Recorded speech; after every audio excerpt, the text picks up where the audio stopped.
Recently, ibinaba sa roster ng Magnolia si Jackson Corpus. Sa katunayan, marami nga nagulat na Magnolia fans dahil bago siya binagsak, lagi siyang binabangko. Kahit noong time na yun, kailangan nila ng defenders at nabibigyan pa ni Corpus ng quality ang bawat minuto na nilalaro niya. Teka, nasaan at ano na nga ba ang ginagawa ni Jackson Corpus ngayon? Isa ka rin ba sa mga taong naghahanap sa kanya? Teka, PBA story time naman tayo minsan. Meron ba kayong player request? Comment mo lang yan sa baba. Bago natin na pagpatuloy, kung nais yung suportahan ng aking channel, just click subscribe and share.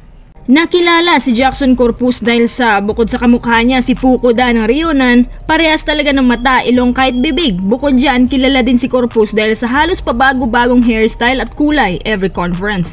Nagsimula ang lahat dito sa Ilagan, Isabela. Una siyang nangarap na magbasketball. Sa murang edad, halos pang varsity ng height ni Corpus. Nag-high school siya sa Arellano, Pasay at nagkolehiyo naman sa PCU or Philippine Christian University.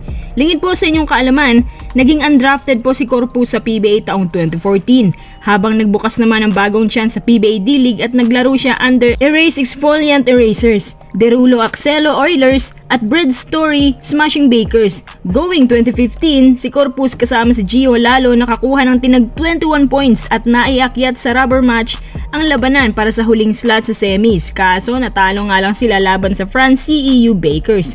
Daming bakery ng D-League noon 2015 Foundation Cup, lumipat siya sa Cebuana Luliar Gems laban sa MP Hotel Warriors at nakakuha ulit siya ng big time, 26 points po yan, kaya nakakuha nilang blowout win at simula sa mga oras na yon naging matatag ang pangalan ni Jackson Corpus sa entire D-League na nakakapagtala ng 20 points per game. At dahil sa ganda ng performance niya, nagka-interes ang Mahindra na kunin siya taong 2017. Kaso, bad start agad ang natamo niya. Pinabayad siya ng 5,000 pesos na fine sa kanyang debut game at injured pa siya taong 2018. Pabalik-balik ang kanyang ankle injury, pero pagbalik, isang solid game agad laban sa San Miguel ang pinasikat niya. Nakapagtala siya ng double-double, 28 points, 10 rebounds. Sa sumunod na game, 19 points naman ang naitala niya pero talo nga lang sila sa Alaska. Nabigyan naman siya ng max deal ng Mahindra. 2019, tinalo nilang San Miguel at nakakuha siya ng 21 points at 11 rebounds. Kaso sa next conference, bumalik ang kanyang ACL injury sa dulo ng season yun. Naitrade si Corpus patungo Magnolia kapalit si Aldrich Ramos. Kaso itong si Corpus na-suspend naman sa kanyang debut game.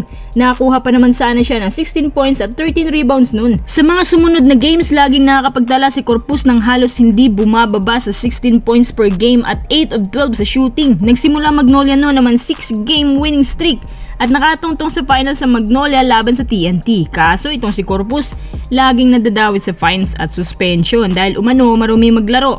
Dahil sa ginawa niya kay Troy under the basket, naging masama ang bagsak nito sa sahig at si Troy nagkaroon ng dislocated finger at spinal shock, kaya si Corpus na eject nga sa court. Pinabayad pa ng 20,000 pesos plus sa series na yon. Natalo pang Magnolia pero nagkabati naman sila ni Corpus at Troy.